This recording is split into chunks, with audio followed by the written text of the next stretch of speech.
ഇതാണ് കേട്ടോ ആ പേര.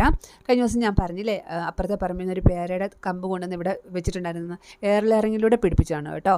അന്ന് ഞങ്ങൾ ഒരു ചെറിയ ബോക്സല്ല, ഒരു ചെറിയ ടിന്നിനകത്തായിരുന്നു ഇത് പിടിപ്പിച്ചിരുന്നത്.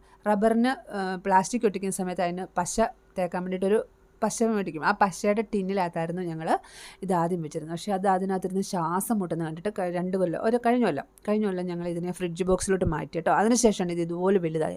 അതുവരെ അതിങ്ങനെ മുരടിച്ച് നിൽക്കുമായിരുന്നു. പക്ഷേ ഞങ്ങൾ വളമൊന്നും കാര്യമായിട്ട് കൊടുത്തിട്ടുണ്ടായിരുന്നില്ല കേട്ടോ. ചാണകവെള്ളം മാത്രമേ കൊടുത്തിട്ടുണ്ടായിരുന്നുള്ളൂ.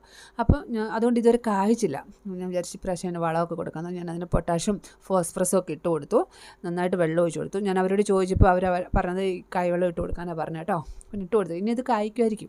നന്നായിട്ട് വളർന്നു വന്നിട്ടുണ്ട്. ഇതിലൊരു പാഷൻ ഫ്രൂട്ടിൻ്റെ തൈയും കൂടെ കിളുത്ത് കയറിയിട്ടുണ്ട് കേട്ടോ. പക്ഷെ അത് പറിച്ച് കളയാൻ എനിക്ക് തോന്നിയില്ല. അതിപ്പോൾ തുണി ഇടുന്ന അയലോട്ടും കൂടെ കയറിയിട്ടുണ്ട്. ബാക്കി അത് കഴിഞ്ഞാൽ എങ്ങോട്ട് പോകുമെന്ന് എനിക്കറിയത്തില്ല. ഇപ്പം നല്ല ഉഷാറായിട്ട് വന്നിട്ടുണ്ട് കേട്ടോ. നമുക്ക് നോക്കാം ഇത് കായ്ക്കുമെന്ന്.